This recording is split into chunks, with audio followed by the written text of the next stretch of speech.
Hello à tous, ici Claire Virose et bienvenue dans un nouvel épisode d'Oser la reconversion, le podcast dédié aux reconversions professionnelles à quelque stade qu'elles en soient. Je suis Claire Virose, ancienne avocate, j'ai tout plaqué pour réaliser mon rêve. Je vous donne rendez-vous ici tous les lundis avec un nouvel invité pour à votre tour oser la reconversion. Aujourd'hui, j'accueille dans Oser la reconversion Sixtine. Après avoir exercé pendant 5 ans en tant que psychomotricienne, Sixtine a cofondé et est directrice de la communication de Mempacap, un organisme spécialisé dans l'accompagnement professionnel qui propose un bilan de compétences digitalisé. Sixtine a toujours souhaité aider les autres et avoir un métier qui a du sens. Après le bac, elle se dirige tout naturellement vers les métiers du paramédical et décide de faire une école de psychomotricité pendant 3 ans. Elle exerce ensuite en tant que psychomotricienne pendant 5 ans, d'abord en salarié, puis en libéral. Mais à l'approche de la trentaine, Sixtine se rend compte qu'elle a tout enchaîné sans vraiment réfléchir et sans vraiment faire de choix pour sa vie future. Elle se sent impuissante dans son travail face à la détresse des gens et a du mal à trouver la limite entre le pro et le perso. Elle décide alors de faire une pause et part 1 an en voyage faire le tour du monde pour faire le point et aller voir sa famille et ses amis qui habitent à l'étranger. Elle entame pendant son voyage un bilan de compétences en digital avec Mempacap, l'entreprise fondée par son frère pendant son voyage. Son bilan de compétences lui permet enfin de faire le point sur ce qu'elle sait faire, sur ce qu'elle souhaite et de trouver un projet professionnel aligné avec ses valeurs et sa vie. À son retour, Sixtine décide de se joindre à l'aventure Mempacap afin d'aider d'autres personnes à se reconvertir et elle en est aujourd'hui directrice de la communication. Alors avec Sixtine, on a évoqué son métier de psychomotricienne, sa volonté d'aider les gens, sa découverte de ne pas être faite que pour un seul métier, comment reprendre les rênes de sa vie, ses conseils pour se reconvertir et trouver un métier qui nous correspond grâce au bilan de compétences. Un épisode à voir absolument si vous ne savez ce que vous ne voulez plus, mais que vous ne savez pas encore quoi faire. Mais je ne vous en dis pas plus et laisse place à ma conversation avec Sixtine. Bonjour Sixtine, bienvenue dans Oser la reconversion, je suis ravie de t'accueillir. Bonjour Claire-Vie, enchantée. Alors, est-ce que tu peux nous dire quel est ton métier actuel ? Alors actuellement, mon métier, c'est d'être Web Content Manager chez Mempacap. Alors, ça n'avait rien à voir avec ton premier métier. Est-ce que tu peux nous en dire un peu plus ? Alors, mon premier métier, c'était d'être psychomotricienne. C'est donc un métier paramédical. Voilà, c'est les études que j'ai fait après le bac et c'est le métier que j'ai exercé pendant un peu plus de 5 ans avant de me reconvertir. Alors, c'est quoi exactement psychomotricienne ? Parce que je vois que c'est pas pareil que kiné. Mais est-ce que tu Non. peux nous expliquer un peu ? Parce que je pense que c'est un métier qui est pas très bien connu. Alors, non, effectivement, psychomotricien, c'est pas un métier qui est très connu. Si je ne dis pas d'erreur sur, voilà, c'est le dernier métier paramédical qui a été reconnu en France après, la kiné, l'ortho, l'ergothérapie aussi. En fait, c'est une spécialisation, c'est une spécialisation, c'est un métier qui, cherche à travailler le corps et l'esprit, qui s'est développé, au départ, plutôt auprès d'enfants en pédiatrie, sur, voilà, le développement psychomoteur de l'enfant et comment, il va acquérir à la fois, des compétences, motrices, émotionnelles, psychologiques, etc. Et comment on fait en sorte que tous ces pôles-là fonctionnent bien ensemble. Et puis par la suite, c'est un métier qui s'est développé auprès d'autres populations, notamment en gériatrie avec des personnes âgées qui perdaient certaines capacités, mais aussi dans le domaine psychiatrique avec des enfants, des adolescents, des adultes, en rééducation fonctionnelle et dans plein d'autres domaines que je ne peux même pas citer parce que c'est vraiment un métier après qui se développe et qui est vraiment très spécifique à la population auprès de laquelle on exerce. Donc en fait, voilà, les tâches au quotidien varient beaucoup. Est-ce que c'est un peu entre la frontière entre orthophoniste et kiné, du coup ? Selon certains, ça dépend des populations. Comment dire? Peut-être que la proximité avec l'orthophonie, moi, je le ressentais beaucoup quand j'étais en libéral, par exemple. Je pense qu'on a une population, de gens qui viennent nous voir, qui est, finalement assez similaire. Voilà et de toute façon, après, ce qui est compliqué avec ces métiers, c'est qu'en fait, c'est des métiers qui sont pas opposés, mais complémentaires et qu'en fait, il y a toujours des moments et des zones où en fait, ça va se chevaucher et on va avoir des choses, en fait, qui vont être complémentaires et même, un bon exemple qu'on donne souvent, c'est que, vous pouvez voir un patient, dans un hôpital en train de jouer avec un ballon. En fait, en fonction de si c'est un kiné qui lui a demandé de le faire, si c'est un psychomote, si c'est, un ergothérapeute ou même un orthophoniste, ça aura pas du tout les mêmes raisons. Donc en fait, avec le même exercice, on peut chacun avoir des objectifs, très différents. Et voilà, peut-être que pour un orthophoniste, ça va être de travailler sur le langage et de travailler sur nommer le mouvement ou nommer la couleur du ballon. Peut-être que pour un kiné, ça va vraiment vraiment être pour l'aspect schéma moteur du bras qui lance le ballon. Peut-être que pour un ergothérapeute, c'est pour la dextérité, et peut-être que pour un psychomotricien, c'est pour travailler le côté ludique et la relation dans le jeu. Donc voilà, en fait, vraiment, c'est vraiment un métier qui est complexe aussi à expliquer, mais qui est très fun parce qu'il est très, enfin voilà, il touche à plein de domaines et que c'est forcément stimulant d'être là pour aider les gens, peu importe ce dont ils ont besoin. Alors, ça t'était venu comment? Parce que justement, on dit que c'était pas très connu, donc comment Ouais. tu en avais eu l'idée? Alors, donc au départ, je voulais être kiné parce que j'étais très attirée par le côté corporel et le fait de travailler avec, voilà, aider les gens à être bien dans leur corps. Donc c'est le premier métier que j'ai cherché. Donc, en fait, j'ai d'abord fait une première année de médecine pour, avec le module kiné pour devenir kiné, parce que certaines écoles, c'est comme ça qu'on y accède. Et puis, quand je n'ai pas eu l'école à la fin de cette première année, je me suis inscrite à une prépa qui préparait au concours des écoles de kiné pour d'autres écoles qui se passent avec ce concours. Et puis en fait, comme je voulais être sûre d'avoir un, au début c'était un peu parce que je voulais être sûre d'avoir un concours à la fin de l'année, donc je me suis inscrite à plusieurs concours, dont celui de psychomotricien. Et en fait, en parallèle, une de mes meilleures amies faisait la prépa de psychomote et a été admise dans une école et m'a fait découvrir ce métier. Autre chose que je trouve assez intéressant, c'est que quand j'ai préparé les concours, je m'entendais beaucoup mieux avec les élèves qui préparaient le concours de psychomotricité. Je trouvais que c'était des gens qui me ressemblaient beaucoup plus. Je préférais les épreuves du concours. Je me sentais plus à l'aise dans ce qu'ils demandaient. Je trouvais que ça me ressemblait plus. Et donc voilà, c'est ça qui petit à petit a fait que au cours de cette année de prépa, je me suis dit, en fait, c'est clairement une école de psychomotricité que je veux et pas une école de kiné, parce que ça va plus me ressembler et ça va plus me plaire. En fait, c'est un peu plus humain, enfin, c'est un peu plus axé sur le langage que kiné. Oui, alors en fait, il y a une grosse part de la psychomotricité, en tout cas, qui est basée sur le côté relationnel et sur voilà, l'interaction. Je dis pas du tout que les kinés ne l'ont pas ou d'autres paramédicaux ne l'ont pas, mais en tout cas, c'est une grosse part du travail de la psychomotricité. Et c'est vrai que ça, en ça, je pense que ça me ressemblait plus. C'est que il y a peut-être, encore une fois, c'est pas du tout péjoratif, mais quelque chose de moins mécanique dans la psychomotricité et de plus psychologique qui m'a plus attirée et voilà, encore une fois, qui me ressemblait plus à ce que je cherchais finalement. Alors, quand tu as commencé à exercer, est-ce que c'était comme tu l'avais imaginé pendant tes études? Très bonne question. Est-ce que ça ressemblait, alors il y a beaucoup de stages, donc on va au moins, enfin, on va être clair. C'est vrai qu'on a beaucoup de stages, très longs, en psychomotricité. En deuxième année, on est 1 jour par semaine en stage sur le même lieu. En deuxième année, on a 2 jours par semaine de stage. Donc on a quand même, je trouve, une bonne expérience de terrain. Donc c'est pas, drastiquement différent entre les études et ce qu'on découvre. Maintenant, mon premier poste de psychomotricienne, diplômée, c'était en gériatrie avec des patients Alzheimer ou que j'allais voir à domicile, et ça c'est quelque chose que je n'avais jamais fait dans mes stages. Donc clairement, il y avait quand même beaucoup de nouveautés et de choses que j'ai dû apprendre sur le tas. Hem, mais j'étais quand même, voilà, c'était cohérent avec ce que j'avais eu à l'école et voilà. Tous les métiers, en plus, je pense, qui sont liés à de la relation humaine, il y a forcément, un truc où il faut se jeter à l'eau au moment de commencer à exercer et où, on découvre forcément, la vraie vie sur le terrain.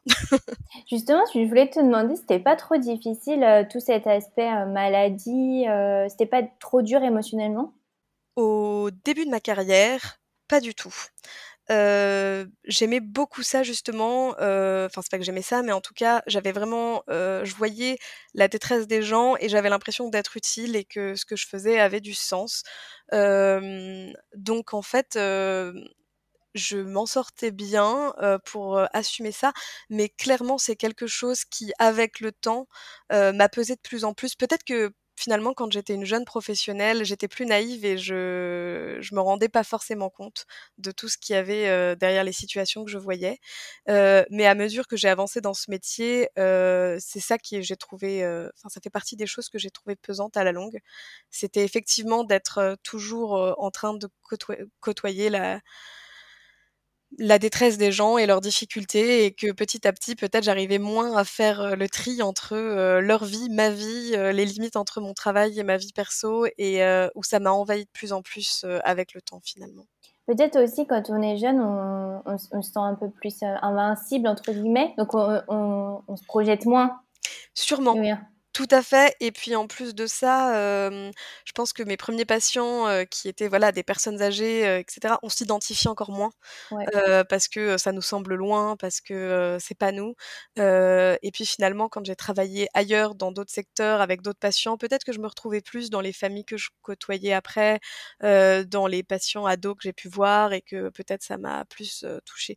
Non après v quand les gens allaient mal, c'était aussi l'occasion de enfin, il y avait quand même ce sentiment de, bah, du coup, je peux faire quelque chose. J'ai une place pour aider les gens et pour les aider à cet endroit-là. Alors toi, ce qui est intéressant, c'est que tu as exercé à la fois en salarié et en libéral.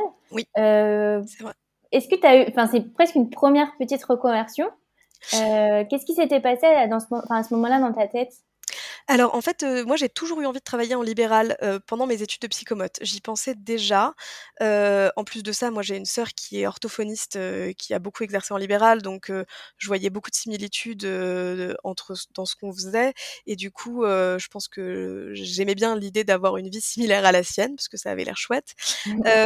Donc j'y ai pensé très vite et en fait mon 1er poste, salarié, que j'aimais beaucoup était par contre très loin de chez moi, donc j'ai commencé assez vite à continuer à suivre un petit peu des annonces et des offres d'emploi pour regarder un petit peu ce qui se faisait en se disant: «Bah, si je trouvais quelque chose plus proche, ce serait bien» et c'est comme ça que je suis tombée sur une annonce d'un kiné qui cherchait en fait à louer une salle, au sein de son cabinet, à une psychomotricienne.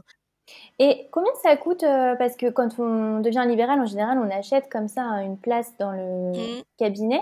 Est-ce que tu peux nous dire à peu près les prix? Moi, quand je me suis installée au départ, je n'y avait pas de pa en fait, en général, ce qu'on achète, on va dire, c'est, ce qu'on appelle la patientèle, c'est-à-dire le carnet d'adresses, des patients et moi, quand je me suis installée, c'était une création de cabinet donc en fait, je payais juste mon loyer et puis j'ai investi dans mon matériel et je me suis installée. J'ai investi dans la communication et puis je me suis fait connaître, petit à petit, au dans la ville où j'exerçais et puis, voilà. En général, grosso modo, en paramédical, une patientèle, ça se rachète à peu près, 3 mois de chiffre d'affaires, donc ça dépend, de comment dire? Bah, de où on travaille et combien de patients on Mmh. voit, quels sont ses tarifs. Il faut savoir aussi que la psychomotricité en libéral, c'est pas remboursé par la sécurité sociale, donc les patients qui viennent, ils payent de leur poche ou alors, on a des patients, qui touchent, l'allocation pour enfants handicapés qui peuvent financer les séances de psychomotricité avec ça. Mais du coup, c'est un tarif qui est libre. Là où les orthophonistes, par exemple, elles ont un tarif à l'acte qui est déterminé par la sécurité sociale. Voilà, si vous faites une séance en libéral, de psychomotricité à Paris, ça n'a rien à voir avec ce que ça coûtait de le faire à Tourcoing, là où j'exerçais. Donc du coup, forcément, le rachat d'une patientèle va aussi, beaucoup dépendre de ça. Après, c'est intéressant déjà d'avoir 3 mois de salaire. On peut imaginer facilement en fonction de sa ville, donc et ça paraît pas énorme, je trouve. Non, ça ne l'est pas tant que ça au Ouais. final, non plus. Mais, après c'est vraiment aussi des accords, enfin voilà, qu'on a aussi en fonction de la personne avec qui rachète et cetera. Parce que finalement, moi quand je suis partie et que j'ai été dans la situation où j'ai, voilà, revendu ma patientèle, où en fait j'ai cédé mon cabinet à quelqu'un, comme je l'ai cédé à quelqu'un qui était mon ancienne stagiaire et qui était devenu mon ami et que c'était quelqu'un que j'aimais bien, bah, ça n'a pas de prix non plus de laisser ses patients à quelqu'un en qui on a Mmh. confiance. Tout aussi enfin, c'est aussi très important dans nos métiers, enfin clairement, je pense que je connais pas beaucoup de paramédicaux qui font ça pour l'argent parce que c'est pas c'est pas une bonne voie pour faire fortune. On le fait parce qu'on a envie que les gens soient bien pris en charge. Alors, tu as exercé pendant 5 ans, Ouais, en tout. 5 ans et demi, ouais. Alors ça avait l'air de bien se passer. Alors qu'est-ce que tu peux nous enfin, qu'est-ce qui s'est passé? Est-ce que tu as eu un déclic? Est-ce qu'il y a vraiment eu un alors il y a eu un déclic qui était que, je voulais partir voyager. Ça, c'était important, dans ma vie. J'ai fait des études qui étaient pas du tout pratiques pour faire des études à l'étranger parce que, les équivalences de psychomotriciens, existent en Europe, hein, et finalement sont pas si mal inscrites dans le programme Erasmus, mais, pas beaucoup dans les pays anglophones. Donc en fait, on peut aller très bien étudier la psychomotricité au Danemark, en Italie, en Suède, mais par contre, bon, mon niveau en langue ne suivait pas dans ces langues-là en tout cas. Donc j'avais très envie de voyager et puis en fait, il y avait effectivement ce sentiment, que peut-être qu'à un moment donné, je me suis sentie un peu impuissante dans mon travail. J'avais l'impression que j'aidais les gens sur le coup quand ils étaient présents en séance, mais que derrière, il y avait des choses très compliquées que je pouvais pas gérer, où je pouvais pas les aider. C'était un sentiment qui était un peu lourd. Et puis, j'ai aussi beaucoup eu le sentiment que tout ce que j'avais fait, la ville où j'habitais et cetera, j'étais arrivée là un peu par hasard parce qu'une opportunité s'était présentée, que je l'avais saisie, mais étonnamment pour moi, ça voulait dire que j'avais pas vraiment fait de choix. C'est-à-dire, je me suis demandé: «Est-ce que tu as vraiment voulu tout ça? Ou est-ce que, voilà, ça s'est présenté et donc tu l'as saisi mais sans te poser de plus de questions?» Et hem et j'avais effectivement cette envie de partir en voyage et je me suis dit: «OK, tu peux faire reset et puis, peut-être prendre le temps de faire une pause et puis comme ça, quand tu reviendras, tu pourras faire vraiment tous les choix que toi tu veux, parce que toi tu l'as décidé, parce que tu avais tes raisons, parce que c'était exactement ça que tu voulais». Et c'est un petit peu, c'est peut-être ça le déclic. C'est le la avoir envie de vraiment reprendre les choses en main et d'avoir le sentiment que c'était moi qui enfin, donnait la direction que je voulais, à ma vie. T'avais quel âge à ce moment-là? Alors au moment où j'ai décidé de partir, 27 ou 28 ans, c'est peut-être oui, c'est ça. J'allais avoir 28 ans, donc fin de 27. C'est marrant, je pose la question justement parce que souvent c'est un peu l'approche de la trentaine. En fait, finalement, je pense que inconsciemment, en fait, il y a un petit bilan et on se dit, mince, il reste quelques années, il faut que à mes 30 ans, ça je sois dans le bon chemin. Parce que moi, c'est pareil, j'ai démissionné à 27 ans. Ouais. Et il y a pas mal d'invités qu'on fait comme ça un tournant à 27 ans, donc c'est marrant. Ou sinon, c'est parfois aussi en fin de trentaine, en fait. J'ai Oui. l'impression que c'est... Oui, après c'est sûr que je pense que c'est des étapes, qui sont, on va dire, socialement acceptées où, on a l'impression et je pense que c'est vraiment une impression, qu'il y a cette espèce de barrière à 30 ans de: «Waouh, ça on va passer dans autre chose». Pareil à 40 ou à 50 ans et je pense qu'on se dit pas forcément, ça, à 10 ou 20 ans. Heu, mais oui, en tout cas, je me disais, maintenant, tu es vraiment une adulte et il faut que tu fasses des choix pour toi. Est-ce que tu as vraiment fait les choix qui étaient mieux pour toi et les plus pertinents, pour qui tu es? Et ça me semblait important en tout cas, de les appliquer et c'est vrai qu'après quand je suis partie en voyage, ça me tenait à cœur de me dire: «Je l'ai fait avant 30 ans». Et ce que tu dis, faire des choix pour toi, donc avant, tu avais l'impression que tu faisais les choix pour qui? Mmh, très bonne question. Je dirais pas que c'était pour quelqu'un, mais c'était ce que je pensais que les autres trouveraient bien. C'était ce que je et quand je dis les autres, c'est autant, ma famille, mes amis, la société. Je me disais, «Est-ce que c'est quelque chose qui sera, bien vu?» ou qui serait attendu de moi par rapport à ce que les gens imaginent que je suis, voilà, c'est ce qui semblait, naturel pour moi, pour les autres, enfin d'après les autres et heu et voilà et puis après c'est vraiment comment dire? Il y a aussi un travail sur soi qui est à faire parce que, finalement, aujourd'hui, avec le recul, je me dis: «Mais ces opportunités que tu as saisies quand tu as, choisi de vivre à Lille, quand tu as choisi d'ouvrir ton cabinet, en libéral à cet endroit-là, parce qu'il y avait une annonce, en fait, c'est des choix que tu as faits. Tu as choisi de répondre à l'annonce, tu as choisi de prendre un risque, financier en t'endettant pour installer ton cabinet, tu as choisi, et en fait, c'est pas parce que, effectivement, il y a eu une opportunité, peut-être, voilà, quelque chose qui s'est présenté que, tu as quand même fait le choix de la saisir ou pas, en fait, cette opportunité et donc du coup, en fait, c'est là que je me suis rendu compte que j'avais finalement toujours fait des choix, mais ça, c'est parce que j'ai pris le temps de faire une pause et d'y réfléchir que j'arrive à me le dire. En fait, ça, c'est une super remarque, parce que je l'ai eu moi aussi très Mmh. récemment. En fait, je pense que quand on se reconvertit au début, il y a un côté dénigrer tout ce qu'on a fait avant Mmh. pour aller de l'avant. Et puis maintenant, je me rends compte qu'en fait, bah oui, quand même, c'était des choix et c'était des victoires en fait. Mais Complètement. c'est peut-être que finalement, juste j'ai changé en tant que personne parce que je suis plus la même personne que quand j'avais 20 ans, donc j'ai plus les mêmes rêves aussi.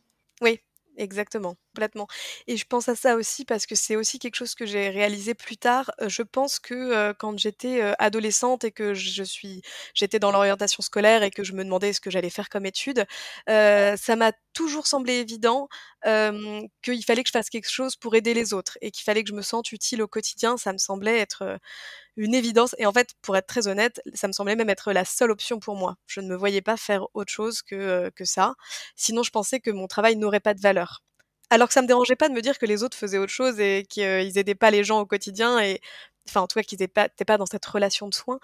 Je trouvais pas qu'ils étaient inutiles, mais moi, c'était vraiment l'image que j'avais et ça aussi, j'ai appris à me dire que, c'est pas parce que, j'ai ce côté altruiste et que c'est vrai que ça j'aime être rendre service aux gens et être plutôt dans le camp de ceux qui les aident, que j'étais obligée d'en faire ma profession, que j'étais obligée de faire ça au quotidien, que c'était la seule manière, pour moi de gagner ma vie et cetera et cetera et ça aussi, je pense que c'est un verrou que j'ai un peu fait sauter, de croire que j'étais faite que pour une seule chose et que finalement, en fait, eh ben, c'était moi qui m'étais mis cette idée en tête et que rien ni personne ne m'avait jamais obligée à faire que ça ou, à considérer que ces métiers-là.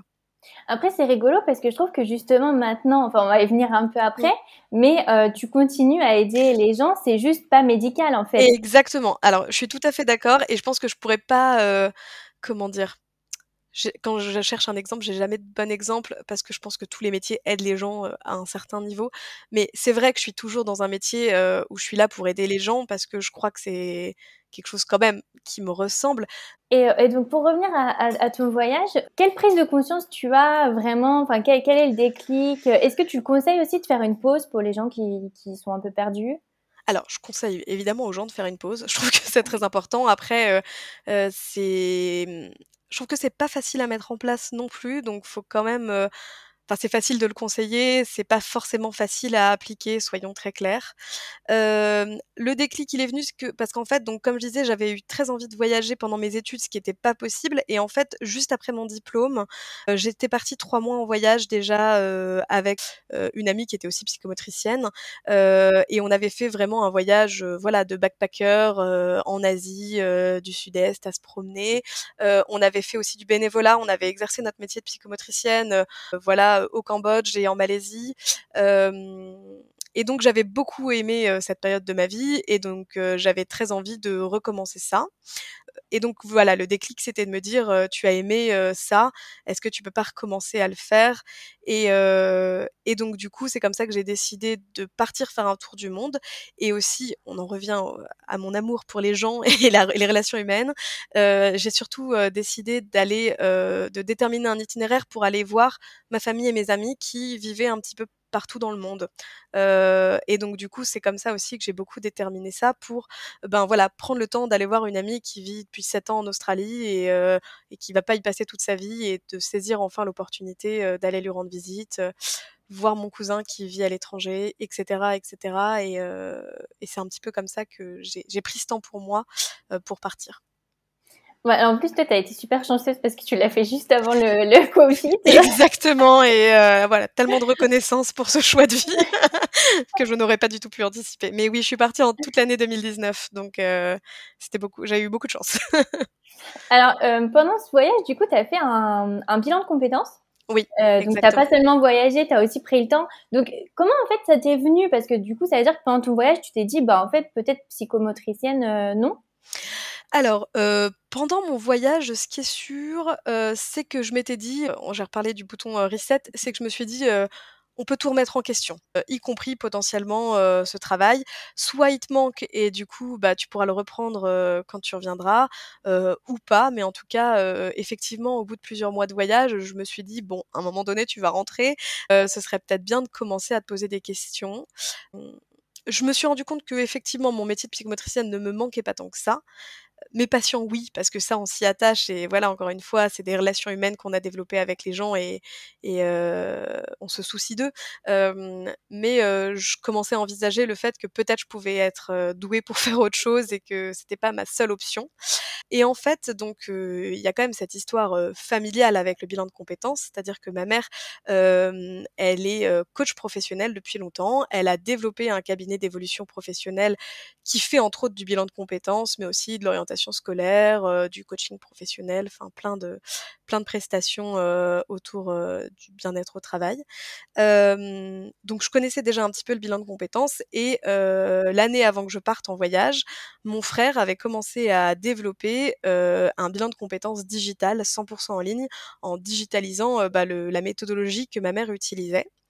Et c'est peut-être ça qui m'a mis au début la puce à l'oreille sur le fait que je pourrais être douée pour autre chose. Mon frère m'avait dit: «Tu seras en voyage, tu n'auras plus de revenus, je sais que tu aimes écrire et j'aime bien ce que tu écris. Est-ce que tu voudrais, écrire des articles pour le blog, de ce site? Tu te mets en auto-entrepreneur, ça te fait un peu des revenus, pendant que tu es en voyage et puis voilà». Et donc du coup, j'étais partie avec mon ordinateur, sous le bras en voyage en me disant: «J'aurai ça, tiens, c'est intéressant, il me dit que ce que j'écris, ça a de la valeur, que ça peut être utile dans un métier. Moi, écrire, c'est vraiment un plaisir, c'est pas du tout une contrainte» et voilà. Et donc j'écrivais mes petits articles pour Mempacap et cetera. Entre-temps, du coup, bah, je m'étais associée avec eux pour lancer, cette entreprise. J'aime beaucoup donner mon avis sur tout et sur rien, donc j'avais beaucoup participé, comme ça. Donc tu t'es associée, juste pour les auditeurs, donc tu t'es Bien associée sûr, avec donc ta mère et ton frère pour exactement. Mempacap. Ma mère et mon grand frère dans cette entreprise Et Mempacap, ce ouais. qui est intéressant, c'est que ta mère, c'est aussi une reconversion en fait, initialement. Oui, tout à fait. Oui, c'est et puis ça, c'est vrai que clairement, ma mère a une influence importante sur, ma vie professionnelle. Ma mère a été, prof d'histoire géo, au départ. C'est le métier qu'elle faisait quand moi et mon frère, on est nés. Et puis ensuite, effectivement, elle s'est mise, par la suite à, comment dire? Travailler heu, dans l'accompagnement professionnel et elle est devenue même chef d'entreprise en développant, son cabinet, qu'elle a développé, en franchise aussi. Donc il y avait plusieurs, cabinets, notamment, beaucoup dans la partie nord de la France. Donc elle avait déjà elle-même eu une belle vie, professionnelle, riche et c'est vrai que du coup, on a eu cette chance avec, donc mon frère Yves avec qui je travaille, mais aussi nos autres frères et sœurs, d'avoir une maman qui nous a toujours dit, choisissez des études, de toute façon, vous ferez pas le même métier toute votre vie. Chez elle, la reconversion professionnelle et l'évolution professionnelle au sens large, c'est une évidence et c'est quelque chose, dont elle nous a beaucoup parlé et c'est vrai qu'on a toujours envisagé et moi, même quand je faisais mes études de psychomotricité, je me suis dit: «Si je ne fais pas ça toute ma vie, si, voilà, ces études-là que ma mère m'a payées, elle m'a voilà, donner les moyens d'avoir un diplôme, pour avoir un métier qui en plus, soyons clairs, en psychomotricité ne connaît pas de chômage. Si un jour c'est ça mon «travail alimentaire» entre guillemets, mec, j'aurais une chance énorme parce que enfin, je veux dire, si je peux rien faire d'autre que ça, ce sera extraordinaire et c'est une chance. Mais, donc parce que j'avais un diplôme et des compétences et un socle professionnel important et maintenant, ben, j'avais aussi la liberté de me dire, «Qu'est-ce que je peux faire?» et heu et donc voilà, elle-même avait fait une reconversion. Mon frère aussi, a eu d'autres métiers avant de travailler pour Mempacap. Il a fait lui-même un burn-out, un bilan de compétences. Il a repris une formation. Il a commencé à développer cette entreprise qui propose du bilan de compétences, en ligne et je suis la troisième à avoir rejoint l'aventure, avec eux et donc on a créé cette entreprise familiale, dont on est les 3 cofondateurs. Alors justement, je voulais vous demander d'où ça vient, Mempacap, le nom? Alors, clairement, c'est une idée de mon frère. Il a eu énormément de retours négatifs par rapport à ça, parce que les gens lui disaient: «Non mais tu peux pas mettre ça parce qu'il y a pas et que c'est négatif et tu peux pas avoir un titre avec un mot négatif, c'est pas une bonne idée» et cetera. Et en fait, lui, il a toujours aimé cette idée. Et on a toujours trouvé que ça incarnait bien, comment dire? Il y avait un côté défi qui nous plaisait énormément et en plus de ça, il y avait un côté très enfantin dans ce défi de cap ou pas cap, même pas cap.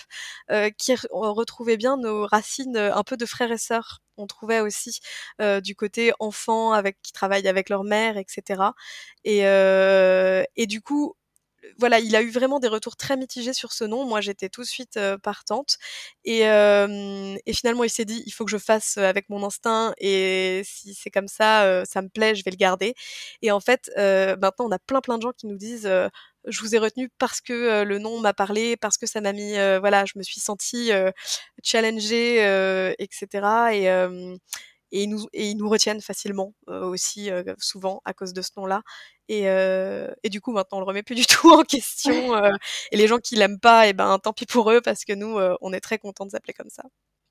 Mais c'est vrai qu'en plus, quand on remet un peu en cause sa vie professionnelle, on a envie un peu de changement et donc ça Exactement. incarne aussi, c'est différent. Et Euh, Et puis, il y a vraiment un côté, ludique dans le fait de, comment dire? Même pas cap, de changer de vie, de se reconvertir et cetera. Et ça correspond bien aussi à l'image du bilan de compétences qu'on veut, qui se veut, sérieux, mais sans se prendre au sérieux et voilà, où on essaye de, distiller beaucoup d'humour et de bonne humeur. Alors, justement, est-ce que tu peux nous parler du bilan de compétences? Parce que déjà, est-ce que tu peux dire un peu aux auditeurs ce que c'est, comment ça se passe? Parce que c'est un peu la première étape en général quand Mmh, on veut se reconvertir et qu'on ne sait pas trop. bien sûr. Alors le bilan de compétences, c'est, reconnu comme une formation professionnelle continue. En fait, c'est un programme d'accompagnement qui dure, en général 24 heures, étalé un peu comme on veut selon les cabinets qui le proposent et donc c'est, 24 heures pour prendre le temps de se poser des questions sur son prochain projet professionnel, pour identifier le projet professionnel, qu'on va vouloir mettre en place, pour la suite et en plus, au-delà de l'identifier, on travaille aussi dans le bilan de compétences sur un plan d'action, c'est-à-dire, quelles sont les étapes, pour, passer de votre situation actuelle, qui vous satisfait plus, à la réalisation, du projet que vous avez choisi. Ça, c'est globalement l'objectif de tous les bilans. C'est quasiment tout le temps, une alternance d'entretien avec un professionnel de l'accompagnement professionnel et puis du temps de travail individuel parce que c'est aussi un gros travail d'introspection. Contrairement à ce qu'on pourrait croire avec l'intitulé, bilan de compétences, en fait, ça parle pas que de la vie professionnelle. L'idée, c'est vraiment de se poser des questions sur qui on est en tant que personne, au niveau perso, quel est notre contexte de vie au sens large et qu'est-ce qui pourrait nous correspondre comme métier qui répondrait à la fois, à nos besoins économiques, sociaux et cetera, mais aussi, à nos envies, à nos passions, à nos centres d'intérêt, à nos valeurs et voilà, on aide les gens à identifier un projet, et à trouver comment le réaliser pour que ce soit aussi, enthousiasmant et réaliste parce que les 2 sont importants. Oui, parce que ce qui est génial, par exemple, c'est que, enfin, moi, j'en parle beaucoup dans ce podcast, que l'environnement d'un métier, ça compte beaucoup. Par exemple, Oui. les horaires, l'endroit où on va travailler. Et j'ai l'impression, enfin, de ce que tu dis, que ça permet justement de penser à tout ça. Exactement. Ça permet de prendre en compte tous ces critères et vraiment, d'identifier ce qui est important pour nous dans un travail. Parce que, et tu sais exactement ce que tu dis très bien, il y a des gens pour qui les horaires, ça n'a aucune importance, comme il y en a d'autres pour qui c'est hyper important. Le lieu de travail, ça peut être très important pour certaines personnes et Dieu sait qu'on en a parlé, ça depuis 1 an, de où on travaille et cetera. Il y a le côté, il y a des gens qui sont très attachés au côté, social. Est-ce que j'ai des collègues et une équipe? Est-ce que, je vois des clients ou est-ce que je vois, des personnes, dans la journée, ou pas? Et en fait, tous ces critères, il y en a que c'est important pour certaines personnes, d'autres pas du tout. Le revenu est forcément aussi important pour la plupart des gens. Et du coup, ça va permettre vraiment de lister c'est quoi mes priorités? De quoi j'ai vraiment besoin dans un travail? Parce qu'un revenu, bah, il y en aura toujours un, mais voilà, est-ce que c'est très important pour moi? Pas très important pour moi? Et vraiment comme ça, une fois qu'on a vraiment, établi ses besoins, ses envies et ben, ensuite on peut chercher un métier qui va coller à ça et pas plutôt trouver d'abord le métier, puis se demander comment on va réussir à caler, s Les enfants, et tout ça. voilà, exactement. Ses valeurs, sa vie perso, comment ça peut Mm. rentrer après dans son métier. Moi, ce que j'aime bien dire, c'est que dans le bilan de compétences, on dresse d'abord un tableau. Enfin, c'est comme un puzzle géant, de la vie de quelqu'un. C'est quoi vos loisirs? C'est quoi votre réalité familiale, sociale, amicale? C'est quoi vos hobbies? Comment vous utilisez votre temps en dehors de votre travail? Et après, quand on a bien dressé tout ça, et ben, il manque une pièce dans le puzzle, c'est votre vie professionnelle et dans un second temps, on va chercher, à trouver la pièce qui rentre bien, pour compléter le tableau. Mais c'est pas l'inverse. C'est pas, on pose la pièce travail, au milieu et on essaye de construire autour. C'est vous êtes d'abord un quelqu'un qui a une vie, des projets, des valeurs et ensuite on va essayer de chercher le métier qui va venir, s'inscrire là-dedans. Alors, toi, quand tu l'as fait, quel déclic tu as eu? Est-ce que tu as eu des déclics psychologiques? Mmh, plein, c'était hyper intéressant et c'est vrai que c'est intéressant parce que le bilan de compétences, nous, on a aussi choisi de l'étaler sur plusieurs semaines, entre 2 mois et demi et 3 mois et ce qui je me rappelle que ce qui m'a le plus marqué, c'est, la réalité de ma première séance, de ce que je disais, voilà et puis, la fin du bilan. Hem, Finalement, donc le déclic professionnel, Moi, ça m'a plus confortée dans un choix, qui était que je ne détestais pas mon métier de psychomotricienne, que j'en avais eu marre à un moment donné, mais que, c'est pas pour autant que je le détestais et que je le referais plus jamais, mais qu'en tout cas, heu, j'avais d'autres options et que je pouvais les envisager. On en est venu naturellement à développer cette activité, pour Mempacap et à développer mes responsabilités, et ça, c'était un projet qui m'enthousiasmait beaucoup. Mais j'ai surtout, par contre, appris énormément de choses sur moi et heu et c'est vrai que le travail qu'on a fait, avec mon coach, Sylvain pendant mon bilan de compétences, ça a une valeur inestimable parce que je peux le réutiliser en dehors, voilà, le reprendre et me dire, «Ah oui, c'est vrai que j'ai identifié ça chez moi, je sais que ça, c'est important pour moi et au travail» et et typiquement pendant la pandémie quand ça allait, peut-être moins bien, avec le télétravail et cetera, on peut regarder son document et se dire, «Ah bah oui, en fait, c'est parce qu'il y a ça qui est pas respecté, en fait, dans cette situation qui est important pour moi». En l'occurrence, je pouvais rien y faire, mais au moins, ça me permet d'identifier, de quoi j'ai besoin et qu'est-ce qui va bien et qu'est-ce qui va moins bien. En fait, c'est presque une thérapie, en fait, C'est une thérapie professionnelle, parce mais que complètement. c'est vrai que quand on fait une thérapie, par exemple, ça permet de comprendre comment on fonctionne Oui, et alors que sinon, on est un petit peu peut-être dans l'instinctif. On sait pas complètement. pourquoi on va bien ou on va pas bien et puis après on comprend mieux comment on fonctionne, pourquoi on se sent comme ça. Exactement. Est-ce que l'autre comparaison que je trouve intéressante avec la thérapie, c'est que évidemment, que les gens qu'on voit arriver, en bilan de compétences, ils se sont déjà posé des questions. Évidemment qu'ils ont déjà réfléchi de leur côté et creusé. Maintenant, ils sont, démunis parce que, ils savent plus où chercher, ils n'arrivent pas à trouver de solution parce que ils sont tout seuls à ressasser les mêmes idées et ça tourne en rond et ils voient pas d'issue. Alors que, démarrer un accompagnement, ça veut dire mettre un professionnel, sur le coup, qui va vous aider en fait à structurer la réflexion, qui va aider en fait à mettre de l'ordre dans ses pensées et puis le fait de mettre un autre cerveau dans le sujet, bah, ça va permettre de voir des issues, des options qu'on n'avait pas envisagées, d'élargir l'horizon des possibles et en ça va être vraiment, très intéressant. Parce qu'on est tous limités dans ce qu'on peut faire tout seul pour soi-même à un moment donné. Oui, et puis vous, enfin, il y a tellement de métiers possibles. Oui, Je pense que tout seul, on n'a pas forcément idée, alors qu'en en complètement. parlant avec des professionnels, ils vont nous dire, bah attends, il y a ça qui existe et nous, on sait même pas en fait. Exactement et bah, pour le coup, je reprends mon cas personnel où quand j'étais, ado, je me disais, «Il y a que ce métier du soin, d'aide pour aider les autres qui est fait pour toi». Bah, du coup, il y a plein de métiers que j'ai jamais envisagés parce que, on a tous, nos idées préconçues sur, ce qui existe, ce qui est possible, ce qu'on peut faire et en fait, c'est vaste. Il y a tellement de choses à faire, il y a tellement de métiers à inventer aussi parce que, bah, voilà, il y a des tas de gens qui créent leur réalité, qui font, 2 métiers différents à temps partiel, dans la semaine, Mm. qui montent une entreprise et qui développent, quelque chose qui n'existait pas. Voilà, il y a énormément d'options, qui sont possibles et c'est important de le réaliser. Alors, comment tu l'as financé, enfin, comment ça se finance un bilan de compétences?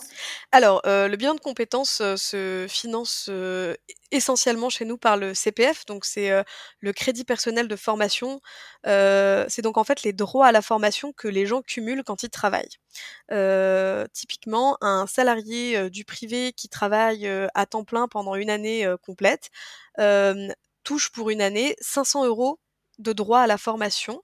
Donc en fait il y a un site qui existe qui s'appelle moncompteformation.gouv.fr et c'est un site où vous vous connectez, avec votre numéro sécurité sociale, vous avez un compte identifié et vous avez un compte en banque clairement avec de l'argent dessus voilà, vous avez le droit de dépenser tant, dans la formation et puis vous avez le catalogue des formations qui sont éligibles. Parce qu'effectivement, on peut pas financer tout et n'importe quoi avec ça. Mais vous avez le catalogue de ce qui est éligible et vous pouvez en fait, tout simplement choisir et regarder, ce que vous voulez faire parce qu'en fait, le fait de travailler offre le droit, ben, de continuer à se former, de développer des nouvelles compétences et d'apprendre, de nouvelles choses. Donc ça, c'est quand même, hyper important à savoir. C'est ce qui est le plus utilisé pour financer, le bilan de compétences, chez nous. Hem, il y a aussi la possibilité de demander à son employeur, quand on est en poste, de financer le bilan de compétences. Comment dire? Les employeurs, cotisent annuellement à des OPCO parce qu'en fait, ils ont une obligation de formation, pour leurs employés. Ils peuvent par contre, voilà, gérer ce budget comme ils l'entendent. Donc après, il y a des politiques internes. Est-ce que, on impose des formations, à l'ensemble des salariés ou est-ce que justement on les laisse venir avec leurs demandes, individuelles et on leur finance? Ça dépend. Mais il y a aussi pas mal d'entreprises qui financent les bilans de compétences de leurs employés. Il peut y avoir des aides de Pôle emploi ou voilà, ensuite en fonction des cas individuels, des aides un peu diverses et variées. Et puis après, on a le cas, plus rare des gens qui financent, eux-mêmes leur bilan de compétences. C'est aussi une option qui existe, même si, nous, on essaye toujours de les aider à trouver un financement, extérieur dans la mesure du possible. Parce que, alors, est-ce que tu peux nous dire combien ça coûte et combien d'années il faut travailler pour l'avoir, par exemple, totalement remboursé? Alors, donc le prix du bilan de compétences, il peut varier d'un cabinet à l'autre, mais chez Mempacap, il est de 1 590 €. Il faut se dire que la moyenne nationale, du coût d'un bilan de compétences, c'est, 1 800 €. En moyenne, c'est ça que ça coûte et nous 1 590 €, c'est notamment, entre autres, basé sur le fait que ça correspond à peu près à 3 ans d'expérience professionnelle, parce que, comme je dis, c'est de la formation professionnelle continue. C'est pour des gens qui ont déjà une expérience professionnelle et ben, 3 ans d'expérience, ça veut dire qu'on a déjà eu le temps vraiment d'expérimenter son métier avant d'envisager un bilan de compétences et de se poser des questions. Et si un auditeur veut faire le bilan de compétences avec vous, quelle est la première étape? La L'étape la plus simple, c'est de se rendre sur le site mempacap.fr, sans accent, tout collé. Et là, vous avez en fait un bouton pour, postuler, pour découvrir Mempacap et vous pouvez, demander un rendez-vous gratuit, de 30 minutes avec un membre de l'équipe qui, en fait, vous présente le bilan de compétences, vous présente le programme qu'on utilise, qui vous aide à, déterminer, voilà, les options de financement qui existent dans votre situation pour que vous puissiez vraiment, à la fois, connaître Mempacap, tester l'outil de visioconférence qu'on utilise, qui est pour le coup bête et méchant, il y a rien à installer, il suffit de se connecter sur la page.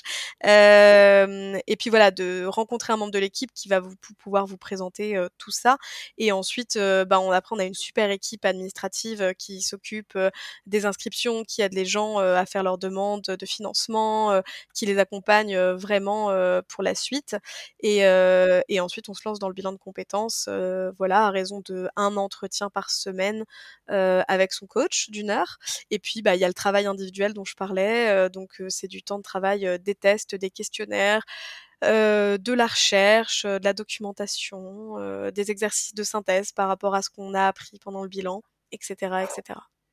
Oui, en fait, vous, donc, le principe, c'est d'avoir un peu des workbooks à faire avant d'aller voir le coach. Et franchement, je trouve que voir un coach une fois par semaine, c'est énorme parce que c'est un peu comme quand on a des cours de piano, par exemple, où Mmh. avant d'aller voir le prof de piano, j'ai fait du piano, c'est pour ça que j'en parle, Ouais. mais j'avais toujours le petit stress avant d'aller à mon cours de piano où mince, il faut que je fasse mon piano. Et je pense que du coup, pour des gens qui sont, enfin, des auditeurs, par exemple, qui sont un peu perdus, le fait d'avoir ce rendez-vous hebdomadaire, bah, ça force en fait à se poser un peu des questions et à avoir fait un peu son travail avant d'aller voir le Complètement. prof, quoi. En fait, ça force une régularité dans la réflexion, dans le travail qu'on s'impose, à soi. Clairement, et voilà, pendant ce rendez-vous de découverte, on en parle beaucoup. Le bilan de compétences, c'est un gros investissement en temps, en énergie, bon, en argent aussi, clairement. Et du coup, pour avoir pour voir vraiment les bénéfices du bilan, il faut être, OK de s'impliquer et d'y passer du temps. J'allais dire de se donner du mal, oui, un petit peu quoi, de se dire, «Ouais, ça demande du travail, on va me poser des questions, il va falloir réfléchir, sur moi, parfois les questions elles ont l'air on a l'impression qu'on nous a posé 15 fois la même question, mais en fait elle est tournée un peu différemment, donc c'est pas vraiment la même chose et c'est du boulot, très clairement et après sur voilà cette régularité, bah, ça aussi c'est, la chance qu'on a, c'est d'avoir l'expertise du coup de ma mère, qui fait ça depuis plus de 20 ans, et qu'on a testé d'autres formules, enfin en tout cas pas nous parce qu'en fait elle a testé avant d'autres formules avec, une version où on le faisait en 1 mois ou 1 mois et demi et en fait, on se rendait compte que, bah, du coup, les gens pour aller vite et ben, il y a aussi des choses qui sont bâclées.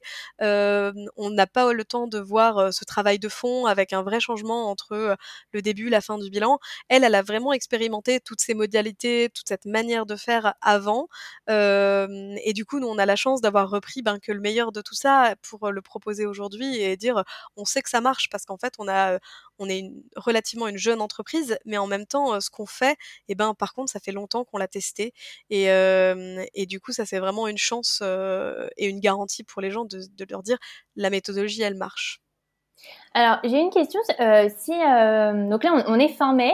Oui, Si un auditeur lance son rendez-vous maintenant, oui, est-ce que on peut imaginer que à la rentrée, en faisant les 3 mois là ouais. d'accompagnement, est-ce qu'on peut imaginer qu'à la rentrée, il peut avoir un nouveau métier? Tout à fait, c'est envisageable. Alors ça supposerait de pas, c'est pas le cas de tout le monde, mais de pas faire une formation en plus, après son bilan de compétences, parce que ça forcément ça prend un peu de temps. Mais de terminer son bilan de compétences avant la rentrée et du coup d'avoir pris des vraies décisions pour se reconvertir, c'est tout à fait envisageable. Oui, ou de commencer une formation à la Oui, rentrée, ou par de exemple. commencer une formation à la rentrée, enfin en tout cas de commencer une nouvelle vie à la rentrée, oui, ça paraît tout à fait envisageable. Et donc vous aidez pour le financement du bilan de compétences. Oui. Est-ce que vous aidez aussi au financement de sa nouvelle vie? Imaginons par exemple pendant le bilan de compétences, on se rend compte qu'on veut faire une école, une formation, on n'a pas les Oui. moyens. Et ça fait partie en fait des choses qu'on travaille avec, chaque personne, dans le temps où on élabore donc le plan d'action. C'est-à-dire qu'on a un exemple, quelconque, la personne a décidé de devenir, infirmière, et du coup de s'engager dans une formation d'infirmière. C'est 3 ans de formation. Comment on va faire pour financer ça? Et alors du coup, il y a à la fois un travail de renseignement sur, des dispositifs qui existent, hein. Il y a le dispositif, démissionnaire, il y a le projet de transition professionnelle, qui sont des choses qu'on peut mettre en place pour, maintenir un revenu tout en, comment dire? Tout en reprenant des études. Il y a aussi de l'information sur, tout ce qui va être rupture conventionnelle pour éventuellement, toucher du chômage pendant qu'on est en formation. Oui, ou en tout cas des aides pendant qu'on est en formation. Et puis après, bon, il y a voilà plein d'autres aides et des dispositifs qui existent encore une fois selon les cas individuels. C'est pas du tout la même chose si vous êtes une mère célibataire avec 4 enfants, ou pas, ou si vous êtes, comment dire? Dans un poste où vous gagnez, 1 000 000 mensuel.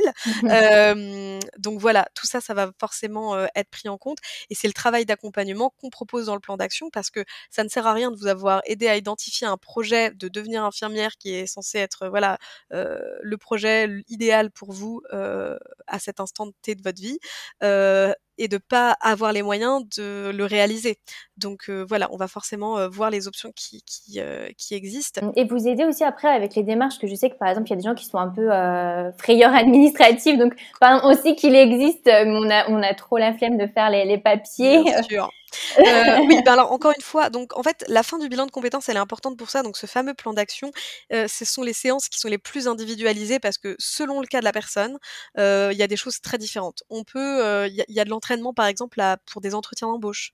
Si j'ai décidé de me reconvertir, et voilà, je m'imagine, être à un entretien où j'ai postulé pour quelque chose où j'ai pas forcément fait les études idéales pour ce poste et cetera. On va s'entraîner à préparer cet entretien. On peut aussi, aider les gens à refaire leur CV pour mettre en avant, d'autres, compétences, qu'on va dire que les compétences traditionnelles qu'ils auraient mis par rapport au métier, qu'ils ont eu et cetera, pour vraiment valoriser leur expérience. Par exemple, on a aussi le cas, on aide beaucoup à faire des dossiers justement d'inscription dans des écoles ou d'inscription dans des dispositifs, pour être pris en charge, parce que souvent, bah, voilà, il y a des lettres à écrire, il faut présenter sa situation, il faut expliquer et en fait, c'est là qu'aussi que le bilan de compétences, il va être hyper intéressant parce que la personne qui va se présenter en école d'infirmière en disant, «Je voudrais faire une reconversion et venir ici», et ben, si elle a fait un bilan de compétences, et ben, elle peut dire: «Voilà, moi j'ai vraiment mûri ce choix, je sais qu'il est pertinent par rapport à ma situation, par rapport à mes envies. C'est pas, quelque chose que j'ai décidé sur un coup de tête, ça fait 3 mois que j'y pense et que, il y a quelqu'un qui m'aide à avancer dans cette décision». Et voilà, et ça va vraiment permettre en fait d'appuyer aussi une reconversion, d'avoir du poids pour se dire: «Ah bah oui, c'est quelqu'un quand même, qui sait ce qu'il fait, quand il décide de se lancer dans cette nouvelle vie». Oui, et puis j'imagine aussi qu'on va se présenter différemment parce que vous allez sûrement aider à faire du lien entre Exactement, le premier métier et le deuxième métier, se exactement. mettre en avant pour montrer qu'on est fait pour ça, quoi. Exactement, tout le bagage professionnel, que la personne a acquis, au cours de sa première vie professionnelle, on va dire, c'est vraiment le tremplin, sur lequel on va s'appuyer pour, lancer, sa nouvelle carrière et donc du coup, on va vraiment chercher à valoriser toutes ces compétences, qu'elles soient professionnelles ou extra-professionnelles, par exemple, parce que prenons le cas, ça nous arrive un peu, de mères au foyer, qui ont, encore une fois, élevé plusieurs enfants et cetera. On a forcément développé des compétences de gestion, d'organisation, voilà, il y a toujours des choses à mettre en avant. On a été, trésorier dans une association étudiante, dans son BDE pendant qu'on était, à la dans une école, et ben, on a développé des compétences pour lesquelles on n'a jamais été rémunéré et ça, on va vraiment chercher à le mettre en avant. Et ça, c'est vraiment quelque chose aussi que moi j'ai découvert si on reparle de mon bilan de compétences. Moi qui pensais, savoir faire que de la psychomote, passer des bilans psychomoteurs, faire des séances et puis on me dit: «Bah ouais, mais tu as monté un cabinet en libéral donc tu as fait de la compta, tu as fait de la gestion, tu as géré ça». Ah bah oui. Ah bah oui, c'est vrai qu'en fait, j'ai aussi développé ça à côté et puis j'ai été maître de stage, des compétences pédagogiques, enfin voilà et ça, c'est important de le mettre en lumière pour se dire: «Bah, voilà, si demain je voulais devenir, enseignante, ah bah, tiens, oui, j'ai déjà accompagné des élèves, dans leur mémoire, dans leurs réflexions et cetera» et donc on va vraiment faire du lien entre cette première vie professionnelle et le nouveau projet qui est mis en place. C'est vrai qu'on on se rend pas compte en fait de ce dont on est Complètement. capable. Alors est-ce que tu peux nous raconter, une reconversion marquante de quelqu'un que vous avez accompagné, Alors, il y en a beaucoup, alors c'est vrai que moi qui suis pas coach, c'est pas forcément moi qui connais le mieux toutes les histoires. Moi je lis par exemple tous les questionnaires de satisfaction, donc j'ai la version très condensée, des histoires de reconversion, des gens. J'ai quand même été impressionnée l'année dernière, par, quand même beaucoup de gens qui après, le covid et toute cette, voilà le confinement et toute cette situation, beaucoup de gens qui ont cherché à se tourner vers des métiers du soin ou de l'aide à la personne ou de l'accompagnement. Voilà, on a plein de gens qui ont quitté des métiers, très, je caricature un peu, mais hem, par exemple, en banque et cetera, pour devenir, diététicien. On a eu pas mal de gens qui se sont inscrits dans des BTS comme ça, en septembre 2020. On a eu pas mal, les messages de tous les gens qui rentraient sur les bancs de l'école, pour se dire, «J'entame ma nouvelle formation après mon bilan chez Même pas Cap». En tout cas, c'est marrant parce que je dis souvent dans le podcast que la reconversion prend du temps, mais j'ai vraiment l'impression qu'avec vous, c'est un gros accélérateur parce que à la fois, tu peux trouver ton nouveau métier, faire un peu ta thérapie, trouver tes financements. Et puis, ça te permet, en fait, je pense vraiment d'aller beaucoup plus vite. Quand je vois tout ce dont tu dis, j'ai l'impression que moi, c'est des choses que j'ai mis un peu de temps à prendre Ah conscience, en fait. Bah, c'est vraiment ça, ce que je disais sur le fait de mettre quelqu'un d'autre sur le coup. C'est-à-dire qu'à un moment Ouais. donné, tout seul, on est forcément limité, à part avoir fait ça comme métier déjà, dans un premier temps, on connaît pas, tous les dispositifs. Mais c'est vrai pour moi aussi, hein, je veux dire quand j'étais psychomotricienne, je savais pas, que j'avais des droits à la formation, que je pouvais me reconvertir, qu'il y avait tel dispositif qui existait pour moi et forcément, à partir du moment où on s'est lancé, ben, on est dans un engrenage où tout est fait, pour, justement aider les gens, à vivre leur meilleure vie professionnelle et donc du coup, forcément, ça va plus vite et encore une fois, la méthodologie qu'on utilise, elle est faite pour ça. Il y a vraiment cet effet boule de neige où on prend petit à petit conscience de certaines choses et plus ça devient clair et plus, bah, ça devient le chemin à parcourir pour changer de vie, il est lucide et clair. Alors, donc vous êtes une entreprise familiale. Je pense que c'est un rêve pour beaucoup. Et moi, ce que je trouve vraiment génial, c'est l'aspect transmission finalement, que ça se transmet de génération en génération. Mais c'est vrai qu'on en a pas trop parlé, mais en fait, ton frère a fait tout ce travail digital parce que même pas Cap, on peut le suivre de n'importe où en fait. Et ça, c'est important. Par exemple, même pour les auditeurs qui sont en vacances, ils peuvent continuer à voir leur coach cet été. Complètement et d'ailleurs et les coachs sont parfois en vacances quand ils font encore leurs entretiens, voilà. Oui, c'est hyper important parce que du coup, nous, quand on a, avec mon frère, au moment où on s'est dit: «On devrait faire un bilan de compétences», on n'allait pas le faire avec notre mère et quand elle nous a dit: «Allez voir machin, pour le faire, c'est quelqu'un de très bien», on s'est dit en l'occurrence, c'était pas machin, c'était une vraie personne avec qui on travaille toujours aujourd'hui. C'est bien, mais en fait, bah, il fallait faire la route pour y aller et cetera et en fait, un des premiers sujets qu'on a vus, c'est que nous, déjà, le bilan de compétences, ça nous a fait énormément de bien et on n'avait pas 30 ans quand on l'a fait. Donc en fait, nous, ce qu'on voyait un peu comme un outil pour, les gens les quarantenaires, qui, s'ennuyaient au travail, on s'est rendu compte que c'était un outil qui pouvait être très utile pour plein de jeunes, enfin de plus jeunes actifs, qui se posaient aussi des questions. Et en plus, on s'est rendu compte que le bilan, c'était pas très accessible. en fait, parce que il faut connaître un coach qui est bien, il faut faire ses rendez-vous sur son temps de travail. Enfin, dans un Mmh. cabinet qui ouvre de 9 heures à 17 heures, Ouais. ben, c'est chouette, mais en fait, la plupart des gens sont en poste quand ils font leur bilan de compétences, donc c'est pas pratique.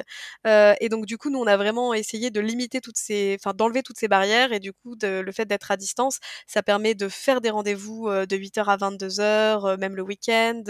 Ça permet de pas avoir à se déplacer. Alors après, il y a eu le confinement, ça a eu d'autres avantages, mais c'est bête, mais typiquement, vous êtes en fauteuil roulant, vous avez des difficultés pour vous déplacer, vous êtes à la campagne, il y a pas de cabinet autour de vous, ben, comment vous faites pour aller, rencontrer un conseiller en bilan de compétences qui vous accompagne? C'est compliqué. Mmh. Et puis quand vous avez la chance d'avoir quelqu'un qui vous dit: «Ah, je l'ai fait avec, Anne, elle est géniale, c'est une super coach, tu devrais faire ton bilan là-bas», bah, encore une fois, c'est peut-être loin, c'est peut-être pas pratique. Alors, du coup, quand c'est en visio, bah, on peut un peu gommer ça et si on a vraiment entendu parler d'un coach, on peut le choisir, en fait, aussi chez nous.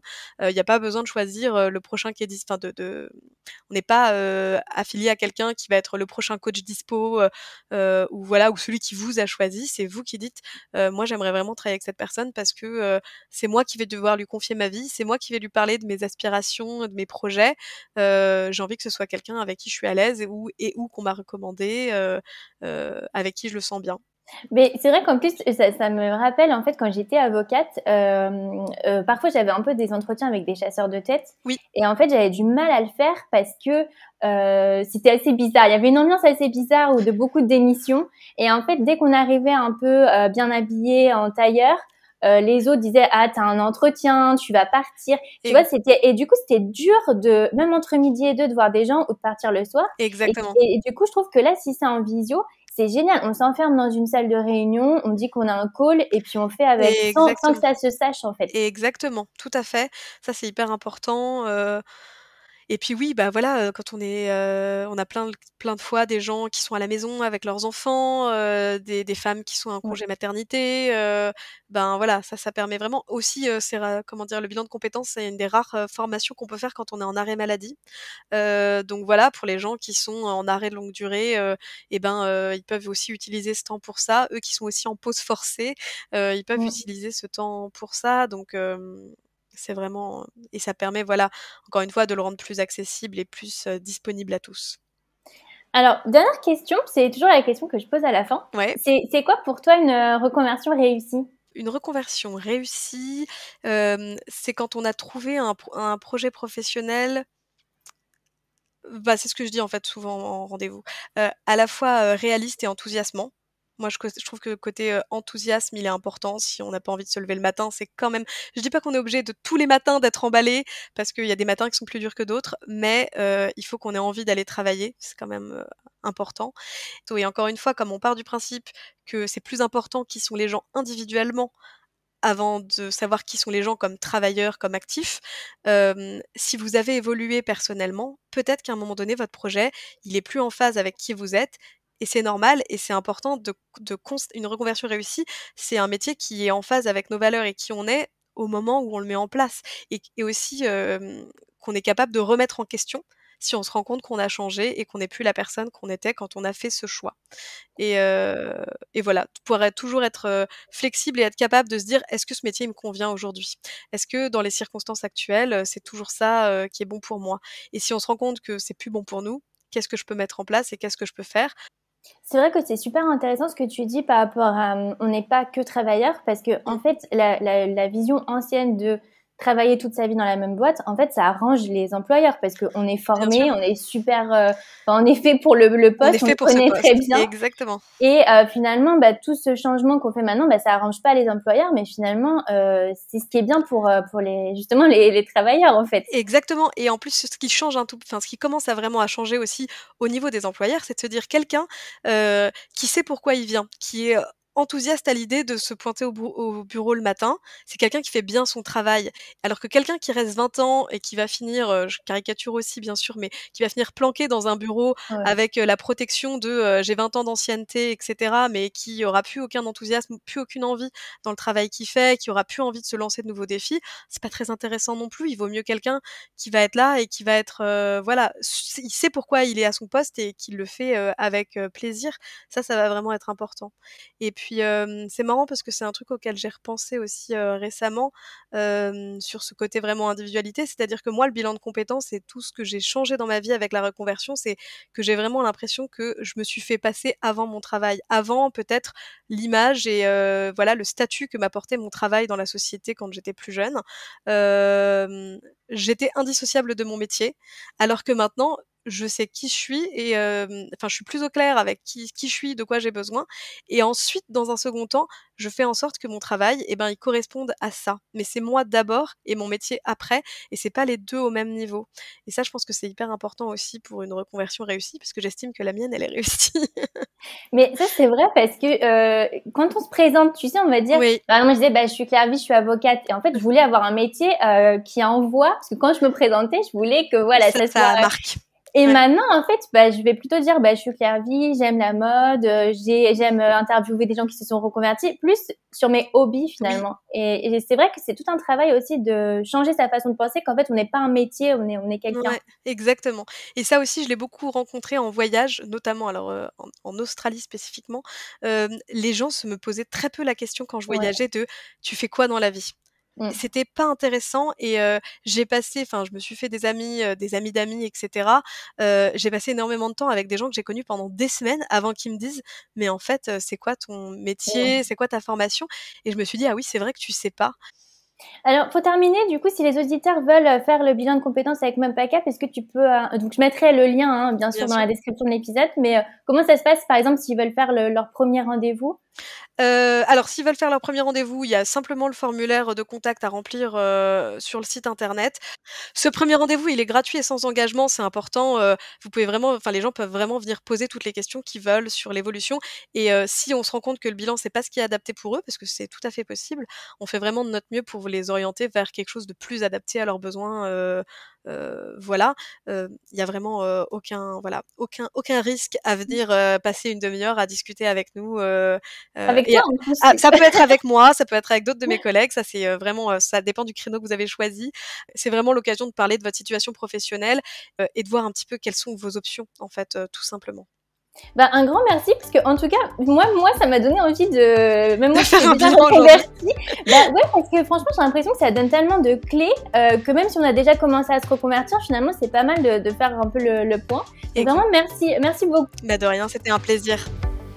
Et voilà, fini pour aujourd'hui. Merci d'avoir passé tout ce temps avec moi. Si vous avez aimé l'épisode, abonnez-vous et laissez-moi un commentaire si vous écoutez l'épisode sur YouTube. Et si vous écoutez l'épisode sur Apple Podcast, abonnez-vous, laissez une note 5 étoiles et un avis. C'est ce qui donne le plus de visibilité à ce podcast. N'hésitez pas à en parler autour de vous et à partager l'épisode sur les réseaux sociaux pour aider un plus grand nombre à oser la reconversion. Si vous voulez prolonger la discussion, rejoignez le groupe Facebook du podcast, je vous mets le lien dans les notes de l'épisode. Ensuite, si vous cherchez toutes les notes avec les références, allez dans le détail du podcast. Si vous souhaitez devenir annonceur, me proposer un invité ou me poser vos questions, je serai ravie d'y répondre sur Instagram ou sur YouTube sous le pseudo Claire Vie Rose ou par mail à l'adresse clairevirose@gmail.com.